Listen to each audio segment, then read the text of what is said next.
Truth.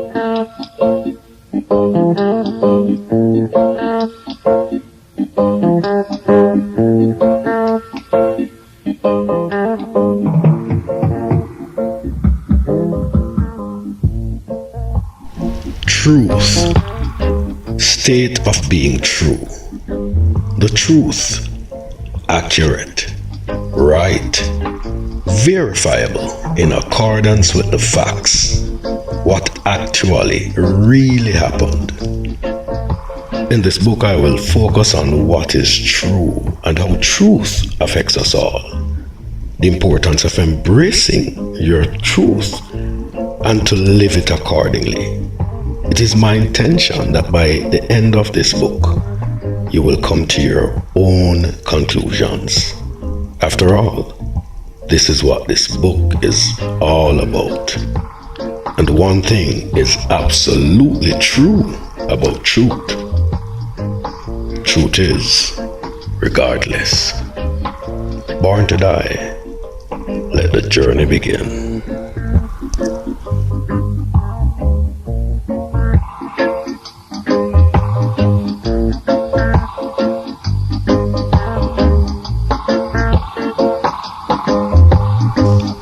It begins. It's a cool September evening. The television is on ESPN and the volume is purposely on low. Outside, the three frogs strike up a freakishly loud orchestra, as if to outdo all other sounds on the face of this earth. Welcome to Georgia.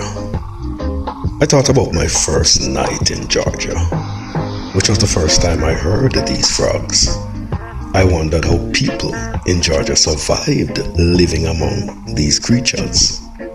The sound these frogs made was and is like hungry dinosaurs seeking flesh to devour.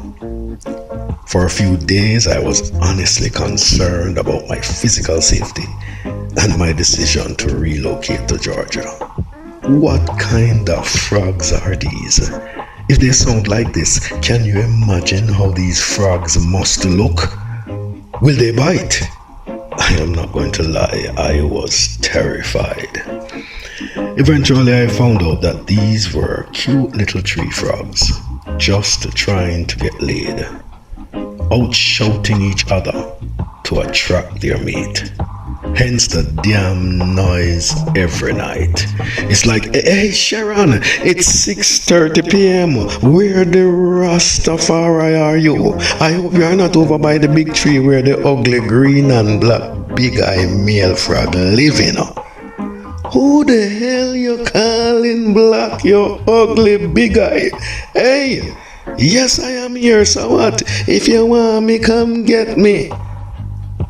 The problem is, all 12 billion frogs, or so it seems, were shouting questions and answers to each other at the same damn time. After taking another sip of my malt liquor, I reached for my lighter to light my freshly built joint. As I inhaled, I leaned back in my favorite chair to listen not to the tree frogs, nor ESPN, but to my inner me, the true me, the real me, who I really truly am. Yes, me. This is what I heard. Now is the time. Screaming from deep within. Screaming. I couldn't ignore it. After a deep, slow sigh, I took another sip from my favorite 24-ounce can of premium malt liquor. Took another pull from my premium grade joint. Picked up my pen and the pad and started this journey.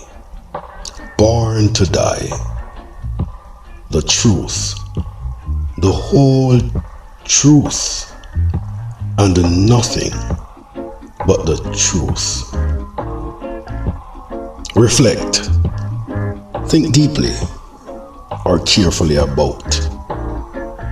think about, give thought to, consider, give consideration to, review, mull over, contemplate, meditate on, muse on, brood on, overturn in one's mind. As I sat there, I tried my best to reflect on my earliest childhood memories. I reflected long and hard, hoping to remember my first day outside my mother's womb, my so-called birthday, or so they say. To be honest, I was already alive from the day daddy's sperm connected with mom's egg.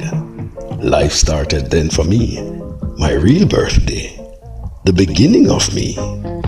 However, no matter how hard I tried, I could not for the life of me remember what actually happened on the day I was born.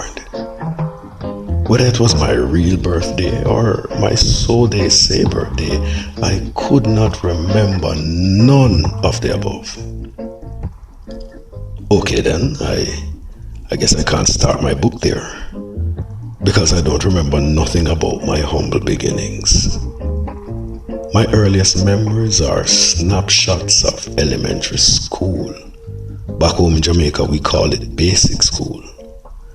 Basic school was within walking distance from my home.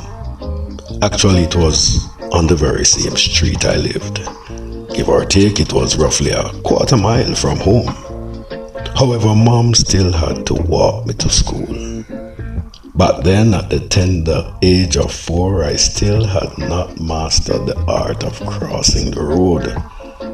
I can literally remember mom, dad, my uncle, aunts, older cousins, older brothers, literally everyone who had a friendly face, constantly saying, "Look left, look right, look left, then right again, then cross only when the road is completely clear of all vehicles. Remember now, walk, don't run." I am sure they even sang it to me constantly.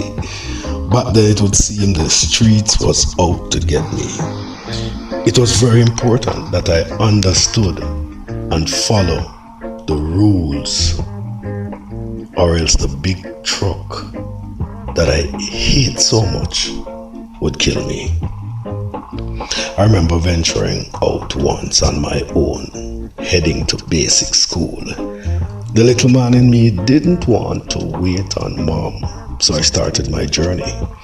And I nearly got hit by a car as I walked through my gate. I wasn't even 5 steps past my gate and I was already messing up my gate. I didn't follow the golden rule of looking right, then left, then right again, etc. I remember it was always loud at basic school. Students would be crying constantly and the teachers always shout. It's like to be a teacher back then, one had to possess the ability to shout every single word constantly instead of talking like a regular person.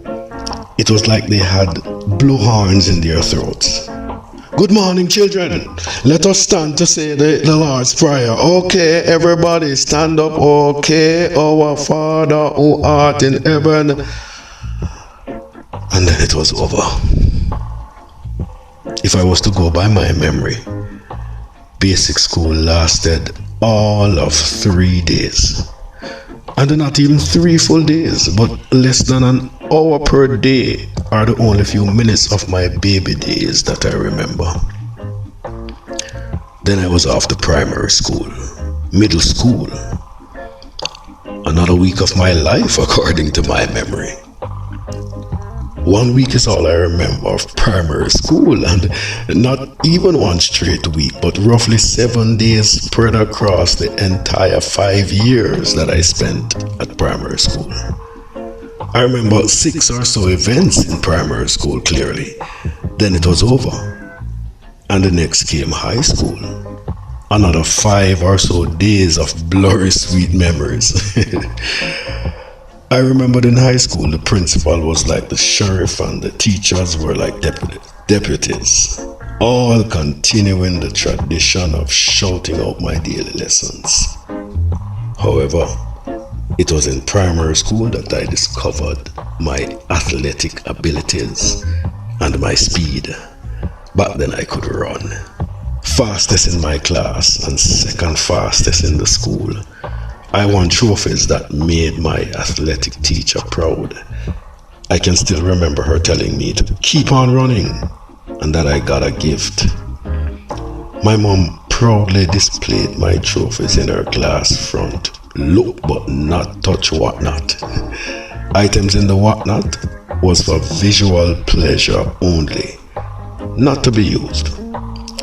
That's where my trophies ended up, and I would not have it any other way, because I knew it made mom proud, and I love when I made mom happy.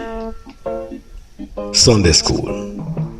It seemed school during the week was not enough. We still had to attend Sunday school for our souls. However, it was Sunday school that opened my mind to the mysteries of life and its purpose. I appreciated Sunday school. It was not about mathematics or English, nor some exam I had to pass. Instead, Sunday school forced me to think about the purpose and the meaning of life. Sunday school challenged me to be true to the spirit in me, and I appreciated truth. Truth made sense. Over everything else, truth was the only thing that made sense to me. The only thing my spirit could easily appreciate. However, truth took me on a journey that was beyond the scope of man and what man thought. A stronger power was influencing my thoughts. Truth was taking over, and I couldn't help it but to surrender to the power of truth. Why? Because it was the only thing that made sense to me, and I decided to live truth from a tender age. After truly understanding what truth is, I totally fell in love with the concept of truth. It was during my college years, that period of life that you are considered to be mature enough for your thoughts and ideas to be seriously entertained by other so-called scholars. No longer a child, but a young adult who have gone through the system of learning and now is mature enough to reason, deduct, and calculate facts. It was during this period of my life that I truly started to challenge everything that is made of fantasies and hearsays, and stick with facts, truth and reality, which is all the same. The funny thing about truth is that it produces hope, and hope is what man in his selfish state distorts and turns into fantasies, not realizing that truth remains regardless of fantasies.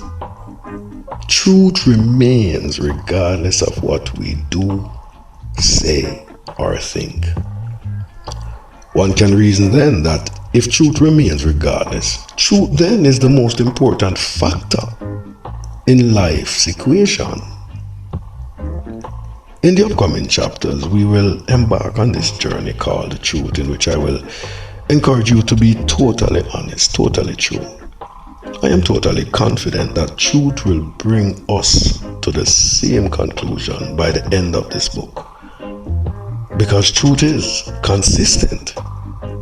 It is us who must be true to truth. To do otherwise is to live a fantasy.